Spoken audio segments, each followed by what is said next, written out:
பாவி மனம் திரும்பிவிட்டால் அவன் உள்ளத்திலிருந்து என்னெல்லாம் புறப்பட்டு வருது பாருங்க. ஆச்சரியமான ஒன்று. இதை கேட்குற கத்திரி பிள்ளைகளே, ஊழியக்காரலாக கொடுங்க.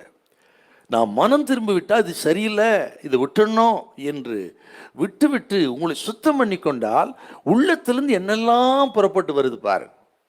தகப்பனை குறித்த நல்ல நாட்களின் நினைவுகள் வருது. தகப்பன் யார் என்ற அந்த நினைவுகள் அவனுக்கு வருது. ஐயோ, தகப்பன் என்னை எப்படி நடத்தினார் என்ற அந்த பசுமையான நாட்கள் நினைவுக்கு வருது. நன்றி நிறைந்த உள்ளத்தோடு தான் அப்படி சொல்கிறான். நன்றி நிறைந்த உள்ளம் வெளியே வருது. சொத்திர மனம் திருமணமே என்ற எண்ணம் வருது. பார்த்தீங்களா? இப்போ மனம் திருமணம்னு ஒரு முடிவுக்கு வந்துட்டா இப்படிப்பட்ட நல்ல உணர்வுகள் எல்லாம் ஒரு ஸ்ட்ரீமில் இருந்து, ஒரு நீரூற்றிலிருந்து புறப்படும் நீரூற்றை போல வருது. நன்றி உணர்வு, இரக்கம், நல்ல நாட்களை நினைக்கிறது எல்லாங்க. ஊழியக்காரலாம் பிடித்தாங்க.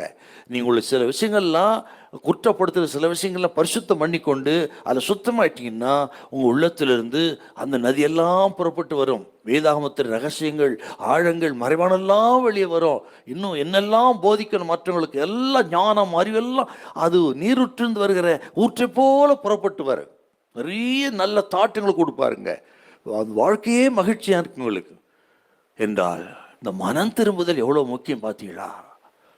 ஆகவே இதை கேட்குறவங்க, ஊழியக்காரர்களோ விசுவாசிகளோ, அந்த இடத்துக்கு நீங்கள் வந்து பாருங்கள். நீங்கள் அந்த வாழ்க்கை மகிழ்ச்சியாக இருக்கும். சொல்லி முடியாத ஆனந்தால் நிரம்பினதாக இருக்கும். ஆண்டவரோடு இருக்கிற உறவை சரி பண்ணிட்டா அப்போ வருகிற அந்த சந்தோஷத்துக்கு அளவே கிடையாதுங்க. நான் சுத்தமாக இருக்கிறேன் என்கிற அந்த நினைவு போல மகிழ்ச்சி கிறிஸ்துவ வாழ்க்கையில் எதுவுமே இருக்க முடியாது. இதை கேட்குறவங்க அந்த இடத்துக்கு வரும்படி கர்த்தர் உங்களை அழைக்கிறார். ஹல்லேலூயா.